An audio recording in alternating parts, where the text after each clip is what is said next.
todo o planeta tinha uma mesma língua e uma mesma fala. Depois do dilúvio, grande parte dos descendentes de Noé saíram do Oriente para morar no Vale de Sinar. Eles queriam construir uma cidade e uma enorme torre no centro dela. E essa torre seria tão grande, mas tão grande, que chegaria a praticamente tocar o céu. Tudo isso para que não se espalhassem por outras terras e outros vales. A ambição falou mais alto. As pessoas do Oriente queriam continuar juntas a todo custo, mesmo que isso significasse ir contra a vontade divina. E não para por aí. Eles também queriam tocar o céu. Para quê? Para conversar com Deus? Para mostrarem que são superiores? O que aconteceu poderia ser um tanto quanto previsível. A vontade de Deus era o de que as pessoas se espalhassem pelo planeta. Era preciso que todas as terras fossem povoadas. No entanto, uma barreira impedia que isso acontecesse: a língua compartilhada por todos. Todas as pessoas estavam conectadas porque umas entendiam as outras. E era isso que as unia tanto. Por isso, Deus não pensou duas vezes. Ele impediu que terminasse de construir a torre com uma estratégia simples: a de confundir a língua de todas as pessoas. E assim começa a história da Grande Torre de Babel, uma das mais conhecidas da Bíblia. Muitos estudiosos dizem que tudo não passa de um mito. Mas novas evidências podem mudar esse pensamento. Uma pedra foi encontrada na antiga Babilônia, que hoje é o atual Iraque. E essa peça pode comprovar a existência de uma torre gigantesca construída na região. E se for verdade? Eu sou o Ivan Lima e hoje vamos caminhar entre os limites da religião e da ciência. Fique com a gente até o final do vídeo e saiba mais detalhes sobre a misteriosa Torre de Babel. Alguns descendentes de Noé tinham medo do isolamento. Mesmo sabendo que precisavam ocupar todas as terras, não queriam se separar. Eles decidiram ir contra a vontade de Deus e construir a sua própria cidade. No centro, haveria uma torre que chegaria ao topo do céu. Sem regras ou qualquer coisa do tipo, essas pessoas estavam dispostas a desprezar a autoridade de Deus. É claro que a decisão trouxe consequências. O plano dos descendentes de Noé foi pouco a pouco caminhando para o fim. A Torre de Babel é vista pelos mais céticos como uma pura invenção. Mas será que é mesmo? Um professor da Universidade de Londres afirma que uma tabuleta comprova a existência da Torre Gigante. A descoberta não é das mais recentes, para ser sincero. No entanto, só agora é que conseguiram traduzir as informações inscritas na pedra.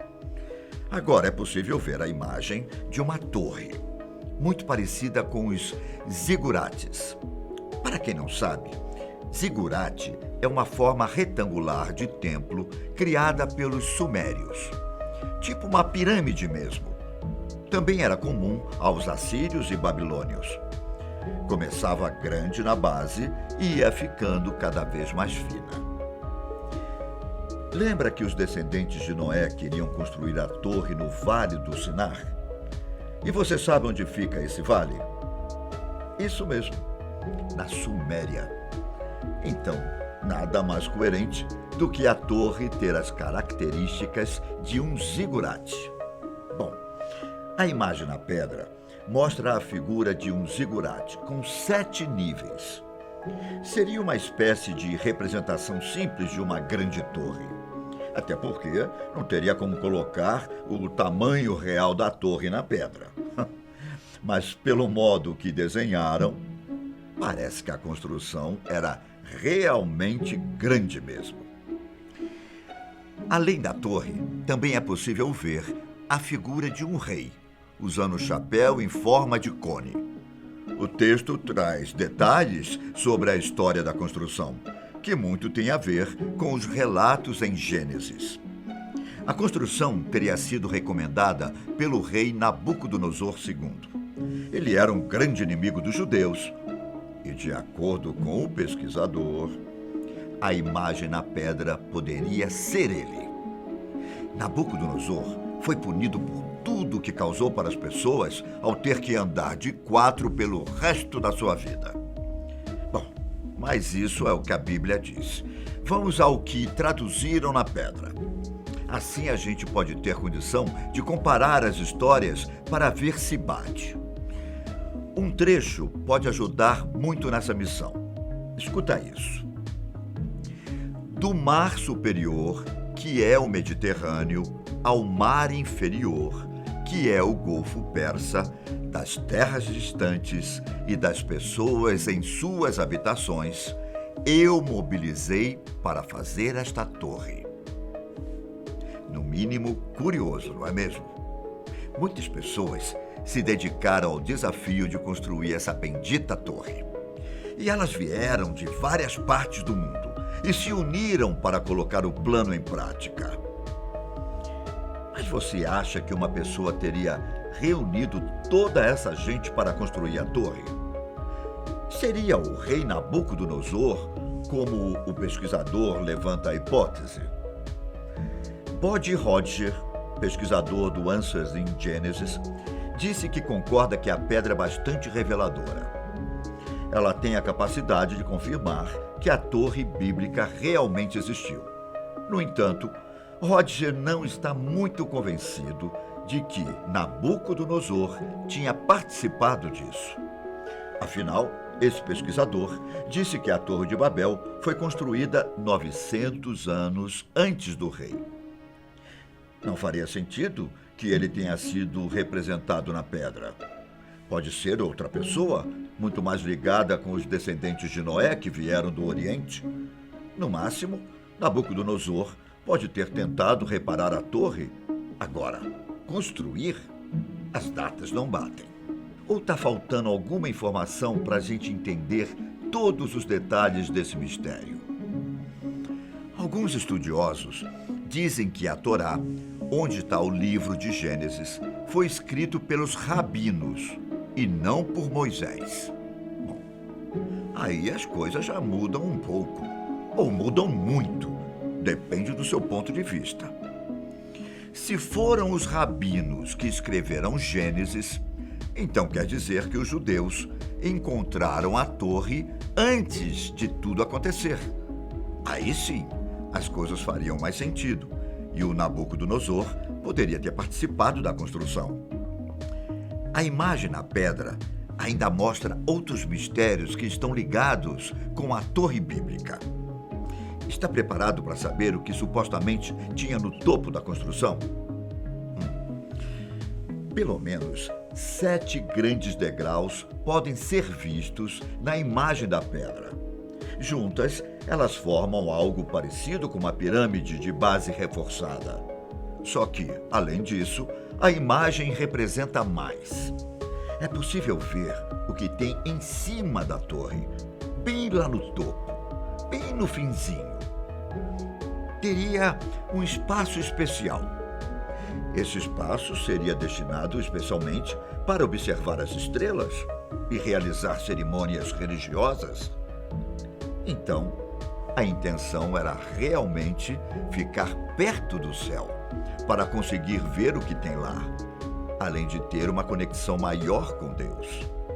Isso é bem parecido com o que os descendentes de Noé queriam fazer. A ambição dessas pessoas chegou nesse ponto, o de chegar próximo do céu, com uma construção feita por seres humanos que são imperfeitos.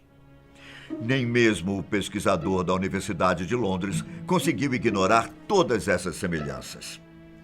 A pedra pode mesmo estar se referindo à Torre de Babel. Essa seria a primeira vez que um artefato histórico traz alguma comprovação real sobre a Torre Bíblica. A gente sabe que a antiga pedra foi encontrada na antiga Babilônia, ou seja, o atual Iraque. Mas e as ruínas? Existe algum rastro sobre onde exatamente a torre havia sido construída? Alguns intérpretes concordam com a tradição dos judeus e dos árabes. A Torre de Babel teria sido o Templo de Nabu, que estava a mais ou menos 16 quilômetros ao sul de Babilônia. E adivinha quantos níveis essa torre teria? Sim, isso mesmo. 7 níveis. Eu repito, 7 níveis. O mesmo tanto da imagem na pedra. Se isso é uma coincidência, então é uma coincidência bem interessante. Outros intérpretes defendem que a localização é outra. A Torre de Babel teria sido construída na própria cidade da Babilônia. Seriam conhecidos zigurate com o nome de Etemenanque. E sabe qual o significado desse nome que parece um palavrão? A casa da fundação do céu e da terra. Pam, pam, pam, pam. Então, essa torre supostamente foi destruída por Xerxes no ano de 472 a.C. O entulho teria sido retirado pelos próprios habitantes da região. No local ficou apenas uma enorme cratera. Bom, as teorias sobre a localização não param por aí. Se eu for continuar, a gente vai ficar no vídeo por mais algumas horas. Acho que você ia gostar da minha companhia. Durante esse tempo todo, mas vamos ao que interessa. A gente tem dificuldades para saber onde exatamente estava a torre, porque não tem rastro nenhum. Tipo, nenhum mesmo.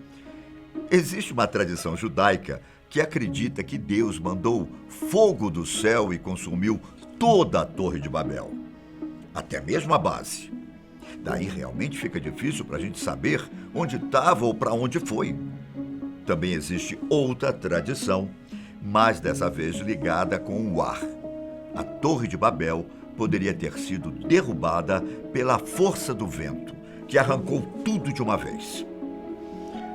As forças da natureza podem ser violentas, mas uma força como essa parece até sobrenatural, né?